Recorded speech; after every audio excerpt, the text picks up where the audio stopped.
Good morning students, I hope you all are fine and safe at home. आज की class में हम next topic start कर रहे हैं, that is chapter number 9, active and passive voice. Look at the board. Topic को start करने से पहले हम एक और टर्म डिस्कस कर रहे हैं। क्यों कर रहे हैं वो भी आपको क्लियर हो जाएगा। ओके, सबसे पहले जो हमारी टर्म है दैट इज वर्ब्स। वर्ब्स क्या होती हैं? Action words. ठीक है, मेनली वर्ब का काम क्या है? एक्शन को डिनोट करना। So action words are called verbs. जो वर्ब्स हैं वो दो तरीके से हो सकती हैं। First is transitive verbs and second is intransitive verbs. अब ये दोनों क्या है? Transitive verbs, the verbs that has an object. ठीक है, the verb that has an object, उन वर्ब्स को क्या कहा जाएगा? Transitive verbs. And the verbs that do not have an object, या ऐसी वर्ब जो जिनके पास ऑब्जेक्ट नहीं होगा या that do not contain object, वो क्या होंगी? इंट्रांजिटिव वर्ब, यानी यहां ऑब्जेक्ट नहीं होगा और यहां ऑब्जेक्ट होगा। ठीक है, अब जो ट्रांजिटिव वर्ब्स हैं, these verbs has two voices. These verbs has two voices. First is active voice and second is passive voice. First is active voice and second is passive voice. ठीक है, तो यही आज का हमारा टॉपिक है, active voice and passive voice का। ठीक है, वर्ब से हमने स्टार्ट किया, transitive and intransitive verbs, and then transitive verbs has two voices, active and passive voice. सबसे पहले हमें पता होना चाहिए कि एक्टिव वॉइस क्या होता है और फिर पता होना चाहिए कि पैसिव वॉइस क्या होता है। एक्टिव वॉइस मतलब क्या है कि ऐसे सेंटेंसेस, ठीक है, एक्टिव वॉइस क्या है? ऐसे सेंटेंसेस हैं जहां हम अपनी बात बिल्कुल सिंपल और डायरेक्ट तरीके से कहते हैं। जैसे मैं कहती हूं कि आई प्ले क्रिकेट, मैं क्रिकेट खेलती हूं। ठीक है, मैंने एक सिंपल से तरीके से अपनी बात बोल दी है। ठीक है, आपको क्लियर भी हो गई है। नेक्स्ट क्या पॉइंट कहता है कि एक्टिव वॉइसेस में सेंटेंसेस क्या होते हैं? सिंपली लिखे जाते हैं, और जो मेन जो हमारा काम क्या है, टॉपिक वर्ब से स्टार्ट हुआ ना, तो वर्ब का जो मेन एम्फेसिस होगा या एक्टिव वॉइस में जो मेन एम्फेसिस होगा वो किस पर होगा?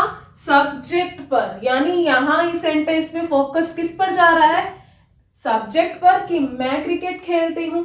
ठीक है, तो सब्जेक्ट को हम और क्या कह सकते हैं? डूअर ऑफ द एक्शन, यानी कि एक्शन जो परफॉर्म कर रहा है। डूअर मींस करने वाला, जो एक्शन कर रहा है सेंटेंस में, यानी इस सेंटेंस में एक्शन कौन कर रहा है? मैं, यानी मैं अपनी कोई एक्शन की बात कर रही हूं। ठीक है, तो यहां सब्जेक्ट क्या है? आई है, और इस सेंटेंस में मेन फोकस भी किस पर जा रहा है? सब्जेक्ट पर। इसीलिए ये सेंटेंस क्या है? एक्टिव वॉइस का एग्जाम्पल है। ठीक है, तो एक्टिव वॉइस जब मैं अपनी बात बिल्कुल सिंपल तरीके से कह देती हूं, और जब मैं सेंटेंस में जो फोकस जाता है वो किस पर जा रहा है? सब्जेक्ट पर। ठीक है, तो वो सेंटेंसेस किसके अंदर आते हैं? एक्टिव वॉइस में। ठीक है, नेक्स्ट क्या है? Passive voice. पैसिव वॉइस क्या कहता है ना, जो बात कह रहा है वो बिल्कुल इनडायरेक्टली, यानी घुमा फिरा कर अपनी बात कहता है। अब मैं कैसे लिखती हूँ इस सेंटेंस को कि क्रिकेट इज प्लेड बाय मी। मैं इस सेंटेंस को ऐसे लिख रही हूं कि क्रिकेट इज प्लेड बाय मी। अब इस सेंटेंस का मीनिंग क्या है? कि क्रिकेट मेरे द्वारा खेला जाता है। ठीक है, अब यहां आप देखोगे इस सेंटेंस में जो मेन फोकस गया, यानी मेन एम्फेसिस गया, वो किस पर गया? क्रिकेट पर। मुझ पर नहीं गया, किस पर गया? क्रिकेट पर। ठीक है, तो यहां जो एम्फेसिस है वर्ब का वो किस पर होता है? ऑब्जेक्ट पर। लेकिन यहां जो मेन एम्फेसिस एक्टिव वॉइस में होता है वो किस पर होता है? सब्जेक्ट पर। यही डिफरेंस है कि पैसिव वॉइस में मैं अपनी बात बिल्कुल कैसे कह रही हूं? एक्टिव वॉइस में कहती हूं बिल्कुल सिंपल तरीके से, और पैसिव वॉइस में घुमा फिरा कर बात कह रही हूं, लेकिन मीनिंग क्या है? दोनों का सेम है। ठीक है, मेरे बात कहने का तरीका अलग है, लेकिन मैं कह दोनों में ही सेम ही बात रही हूं। ठीक है, नेक्स्ट क्या है कि जहां एम्फेसिस ऑब्जेक्ट पर होगा, यानी मेन जो फोकस होगा वो ऑब्जेक्ट पर होगा, वो वॉइस कौन सा होगा? Passive voice. ठीक है, मेन एम्फेसिस किस पर होगा? ऑब्जेक्ट पर। ठीक है, तो एक बार दोबारा से रिवाइज कर लेते हैं। एक्टिव वॉइस जब ऐसे सेंटेंसेस होंगे जहां बात बिल्कुल सिंपल और डायरेक्ट तरीके से कही जाएगी, पैसिव वॉइस में घुमा फिरा कर बात कही जाएगी। यहाँ जो एम्फेसिस होगा सेंटेंस में वो सब्जेक्ट पर होगा और यहाँ किस पर होगा, ऑब्जेक्ट पर। क्लियर है? तो आज की क्लास में हमने पहले तो ये इंट्रोडक्शन ले लिया कि एक्टिव वॉइस और पैसिव वॉइस होते क्या हैं। नेक्स्ट जो हमने सीखना है वो क्या सीखना है कि एक्टिव वॉइस के जो सेंटेंसेस हैं जो हम नॉर्मली लिखते ही हैं, ठीक है, वो तो हमें सीखने की जरूरत नहीं है ना। हम क्या सीखेंगे क्लास में कि एक्टिव वॉइस से पैसिव वॉइस में कैसे कहा जाए, यानी डायरेक्ट जो कोई बात कही जा रही है उसको मैं इनडायरेक्ट वे में कैसे कहूं, ठीक है। तो ये हम इस क्लास में सीखेंगे, यानी active voice to passive voice में चेंज करना सीखेंगे।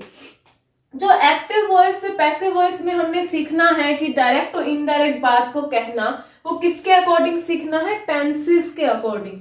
किसके अकॉर्डिंग, टेंसेस के अकॉर्डिंग सीखना है, ठीक है। तो जैसे हम, आपको पता ही है कि टेंसेस 3 टाइप्स के होते हैं, present tense, past tense and future tense. Present tense में फर्दर कौन सा टाइप होता है, प्रेजेंट इंडेफिनिट, उसका अदर नेम क्या है, सिंपल प्रेजेंट टेंस। तो इसी तरह जो 12 टाइप्स ऑफ टेंसेस हैं उनको हम इस वॉइसेस से क्लियर करेंगे, ठीक है। और उसके बाद क्या सीखेंगे कि जो टेंस हैं के एग्जाम्पल है या उनके सेंटेंसेस में active voice to passive voice कैसे सीखना है, चेंज करना, ठीक है। सबसे पहला जो टेंस है वो कौन सा हम पढ़ते हैं, प्रेजेंट इंडेफिनिट। हम सबको पता है कि पहला हम टाइप कौन सा पढ़ते हैं, प्रेजेंट का, प्रेजेंट इंडेफिनिट टेंस। उसके बाद कंटिन्यूअस, परफेक्ट, परफेक्ट कंटिन्यूअस, ठीक है। तो आज हम पहले क्या सीख रहे हैं, present indefinite tense. Passive voice बनाने के लिए सबसे पहले हमें एक्टिव वॉइस पता होना चाहिए। तो एक्टिव वॉइस वही है जो हम इनके अकॉर्डिंग जो सेंटेंसेस बनाना सीखते हैं, जैसे कि अफर्मेटिव सेंटेंस, नेगेटिव इंटेरोगेटिव और नेगेटिव इंटेरोगेटिव, ठीक है। और उन्हीं सेंटेंसेस को क्या कहा जाता है, एक्टिव वॉइस, ठीक है। लेकिन हमने क्या मेनली सीखना है, पैसिव वॉइस में हम कैसे बनाएं। सबसे पहले अफर्मेटिव का यहां मैं डिस्ट्रीब्यूशन कर देती हूं, एक्टिव वॉइस, ठीक है, और यहां पैसिव वॉइस। सबसे पहले एक्टिव वॉइस का एग्जांपल लेंगे, उसके बाद फिर उसको पैसिव वॉइस में चेंज करेंगे। तो सबसे पहले जो अफर्मेटिव सेंटेंस का स्ट्रक्चर क्या रहता है, प्रेजेंट इंडेफिनिट में क्या रहता है, सब्जेक्ट चाहिए, V1 चाहिए, S और ES चाहिए, प्लस में ऑब्जेक्ट। यही क्या है, बेसिक स्ट्रक्चर है ना प्रेजेंट इंडेफिनिट का, ठीक है। तो ये लिख दिया मैंने, और ये किस में इंक्लूड होगा, एक्टिव वॉइस में, हमने पहले ही क्लियर कर लिया। अब जब इसको पैसिव वॉइस में बनाना होगा तो इस सेंटेंस में इस वॉइस में कैसे चेंज होगा, जो इस सेंटेंस का ऑब्जेक्ट होगा ना, ठीक है, जो इस सेंटेंस का एक्टिव वॉइस में ऑब्जेक्ट होगा वो यहाँ क्या बन जाएगा, इसका सब्जेक्ट बन जाएगा, ठीक है। क्या बन जाएगा, सब्जेक्ट बन जाएगा। उसके बाद में हमें क्या चाहिए पैसिव वॉइस बनाने के लिए, हेल्पिंग वर्ब्स। पैसिव वॉइस में हमेशा सब्जेक्ट के बाद में क्या लगाना है हमको, हेल्पिंग वर्ब। जैसे यहाँ हेल्पिंग वर्ब की नीड नहीं है हमें, ठीक है, लेकिन पैसिव वॉइस में हमें हेल्पिंग वर्ब्स की नीड होती है हमेशा, ठीक है। तो अब हेल्पिंग वर्ब्स क्या लगाएं, हम गए टेंसेस के पास। टेंस ने बताया कि कौन सा टेंस चल रहा है, प्रेजेंट का, और प्रेजेंट टेंस में जो मेनली हेल्पिंग वर्ब्स यूज होती हैं वो कौन सी होती हैं, इज एम आ, है ना। कौन सी यूज होती हैं, इज एम आ। परफेक्ट में जाकर हम हैज हैव यूज करते हैं, लेकिन यहां जब इंडेफिनिट की बात हो रही है तब हम यहां हेल्पिंग वर्ब कौन सी यूज करेंगे, इज एम आ। सिंगुलर के साथ इज, आई के साथ am, and are with the plural subject, okay. उसके बाद में सब्जेक्ट आ गया, यानी इसका ऑब्जेक्ट सब्जेक्ट बन गया ना, हेल्पिंग वर्ब्स भी आ गई। अब जो मेन एक्शन हो रहा है, जो मेन वर्ब है वो भी तो हमें चाहिए ना। तो मेन वर्ब की यहाँ V1 यूज हो रही है, यहां हमेशा कौन सी यूज होगी, V3। इसका अदर नेम क्या लिया जाता है, जो आपकी बुक में भी लिया हुआ है, पास्ट पार्टिसिपल। पास्ट पार्टिसिपल का मतलब क्या है, V3, यानी मेन एक्शन की थर्ड फॉर्म। उसके बाद में हमेशा पैसिव वॉइस में या जनरली भी कहेंगे क्या लगाया जाता है, बाय, ठीक है। उसके बाद में हमें सेंटेंस को कंप्लीट करने के लिए यहाँ क्या चाहिए, ऑब्जेक्ट चाहिए ना। तो इस सेंटेंस का जो सब्जेक्ट है वो क्या बन जाएगा, इस सेंटेंस का ऑब्जेक्ट, ठीक है, मैं इसीलिए एस यहां लिख रही हूं ताकि आपको क्लियर हो जाए कि ये ऑब्जेक्ट यहां बन के क्या हो जाएगा, सब्जेक्ट, और ये सब्जेक्ट यहां क्या बन जाएगा, ऑब्जेक्ट। ठीक है, क्या डिफरेंस हमने देखा कि ऑब्जेक्ट बन जाएगा सब्जेक्ट, सब्जेक्ट बन जाएगा ऑब्जेक्ट। ठीक है, V1 चेंजेस इनटू V3, और उसके V3 हमेशा हेल्पिंग वर्ब्स के ही साथ में हम लगाएंगे। ठीक है, हेल्पिंग वर्ब्स चाहिए कौन सी, प्रेजेंट है तो इज एम आर, उसके साथ में एक और वर्ड जोड़ा जाता है दैट इज बाय। ठीक है, इसको ध्यान में रखना, बाय लगाना है जब यहां हम सब्जेक्ट को लेकर आएंगे उससे पहले। ठीक है, तो ये है स्ट्रक्चर पैसिव वॉइस का according to present indefinite tense. ठीक है, टेंसेस के अकॉर्डिंग क्या होता जाएगा, ये हेल्पिंग वर्ब्स चेंज होती जाएंगी। ठीक है, अगर पास्ट में चलेंगे तो पास्ट की आ जाएंगी, फ्यूचर में चलेंगे तो फ्यूचर की आ जाएंगी। अभी हम प्रेजेंट की बात कर रहे हैं तो सबसे पहले कौन सी आएंगी, यहाँ पर प्रेजेंट वाली हेल्पिंग वर्ब्स। ओके, अगर हम नेगेटिव चले, नेगेटिव सेंटेंस पर चले तो क्या स्ट्रक्चर रहता है नॉर्मली प्रेजेंट इंडेफिनिट का, सब्जेक्ट चाहिए, उसके बाद में हम क्या लगाते हैं हमेशा, डू या डज, उसके बाद में लगाते हैं नोट, V1 प्लस में ऑब्जेक्ट। डू डज हमारी क्या है यहाँ पर, हेल्पिंग वर्ब्स। ठीक है, नोट से पहले हमेशा कोई ना कोई हेल्पिंग वर्ब चाहिए। ओके, एक्टिव वॉइस या पैसिव वॉइस में गए, इस सेंटेंस का ऑब्जेक्ट यहां क्या बनना चाहिए, सब्जेक्ट बनना चाहिए, उसके बाद में क्या चाहिए, हेल्पिंग वर्ब सेम चाहिए। ठीक है, सेम ही आएंगे प्रेजेंट इंडेफिनिट में, पैसिव वॉइस में इज एम आर ही यूज होगी, हमेशा ध्यान रखना है। चाहे यहाँ आपको डू या डस दिखे, लेकिन यहाँ आपको कौन सी यूज करनी है, इज एम आर ही यूज करनी है। ठीक है, तो ये तो कंफ्यूजन खत्म हो जाता है कि प्रेजेंट में यही हेल्पिंग वर्ब, इंडेफिनिट में यही हेल्पिंग वर्ब यूज होंगी। उसके बाद में V3, फिर जैसे हम पहले सीख ही रहे हैं कि क्या लगाना है, बाय, उसके बाद में सब्जेक्ट। ओके सॉरी, अब नेगेटिव सॉरी हो गया है। ठीक है, नेगेटिव हो गया, उसके बाद कौन सा आएगा, इंटेरोगेटिव। डू डज क्या आ जाता है यहाँ पर स्टार्टिंग में। ठीक है, सब्जेक्ट, फिर V1 प्लस ऑब्जेक्ट प्लस में क्वेश्चन मार्क। ठीक है, यही स्ट्रक्चर होता है ना प्रेजेंट इंडेफिनिट की इंटेरोगेटिव सेंटेंस का, है ना, आपको पता ही है।